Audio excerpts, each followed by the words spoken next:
Good morning, guys. It is Monday, April 1st, 2024. This is Bathrow Business. I'm Georgi Oganov. I got the coffee and I got the news. It's the start of a new quarter. So, we're into Q1. I do want to underpin the fact that, according to predictions, we were supposed to already be at an interest rate cut of at least a quarter basis point by this time, and we're not yet. Again, I still say that we are not getting rate cuts this year. I think we're more likely to get rate rises than we are cuts. I'm not saying we will get rises in interest rate. I'm just saying that if you were to put money on it, I think the probability of a rise is higher than the probability of a cut. Now, I know we talked about on Friday how PCE data came in line with expectations, but it's still above the target. PCE data came in at 2.8%, but we're supposed to be at 2%. So we're still almost a full percentage point higher on inflation than we should be. So that's just my 2 cents.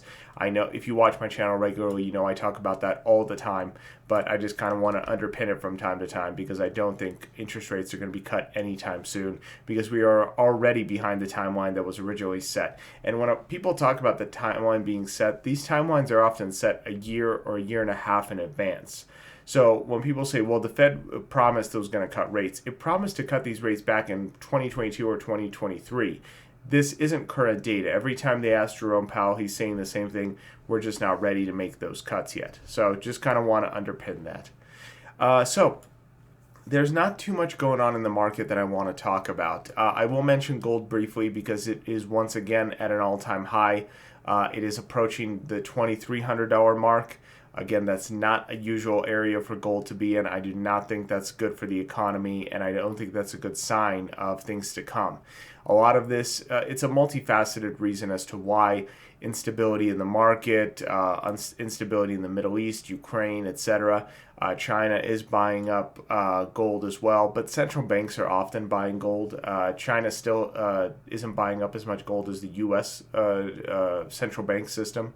So this isn't unusual, but usually when gold is this high, something bad is going on in the market. And that's from a guy who thinks the market is actually doing very well, but I don't think that's a good sign. And another reason is they're saying that these higher gold prices are reactionary to the fact that they're anticipating rate cuts. Well, then that's pretty bad too, because if rates are going to be cut and gold is skyrocketing, that means inflation is going to be high, because gold is a reserve. So if your gold reserve is going up, if your money reserve is going up just with the idea of rate cuts, imagine what happens when rate cuts actually happen. So this isn't a good sign. This is very bad for the economy, and it's more of a precedent as to why not to cut rates than to cut them. So I'll move on to the two major stories I have for the day. The minor one is just interesting. It's about Microsoft. So Microsoft is going to be separating Teams from its Office bundle because of scrutiny in the EU and antitrust issues. So we've talked about Apple having antitrust issues, and now it seems that Microsoft is next. What's interesting is that a lot of this stuff is starting in Europe and then coming to the US. A lot of Apple's antitrust issues started in Europe last year and have now finally come to the United States with the DOJ and the SEC. So now Microsoft, their problems are only in Europe right now, but we'll see if that migrates here to the United States as well. Again, I am a supporter of this. I think breaking up big tech is always a good idea. We'll see if it actually migrates here to the United States, but at least as far as Europe is concerned, they are separating Teams from Office because of antitrust issues. The other major story I want to talk about is FedEx and UPS. So for those that don't know, FedEx is the primary carrier for the United States Postal Service. So because of laws that were passed decades ago, the Postal Service cannot operate its own planes and air transportation. This is because it was deemed that it can't be too competitive with the private industry. So because of that, FedEx has always been their primary carrier. It has carried every single air piece from mail to packages, etc. Well, apparently that relationship is being dissolved. So FedEx is dissolving their relationship with the U.S. Postal Service, and UPS is taking their place. So this is major news. This is like mom and dad getting a divorce because this is a relationship that has always existed. So because of this, FedEx shares have fallen, UPS shares have risen. But I'm actually probably going to take advantage of this, not as a trade, but as a short-term investment. and I think I'm going to play it in a way most people don't anticipate. I'm actually going to invest in Fedex in this scenario, simply because I feel that this is going to be a huge cost savings for for FedEx. So, and on top of that, FedEx is down right now, so it's at a discount. So because it's at a discount and this is going to be cost savings, I think that in the next quarter or two, it's actually going to show the repercussions of it. Now, I'm not saying for you to invest. I would check out all the information about FedEx and UPS. It's just in my mind, this is a positive sign because this is going to save billions for FedEx.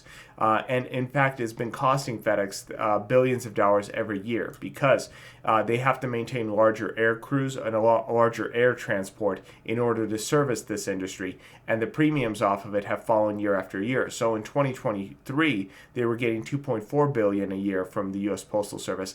But in 2020, they were getting $2.4 billion every year from the Postal Service. But in 23, it fell to $1.73 billion. So every year, their costs are going up in operations, but their income coming in has dropped. So for FedEx, this is going to be major cost savings when this change occurs.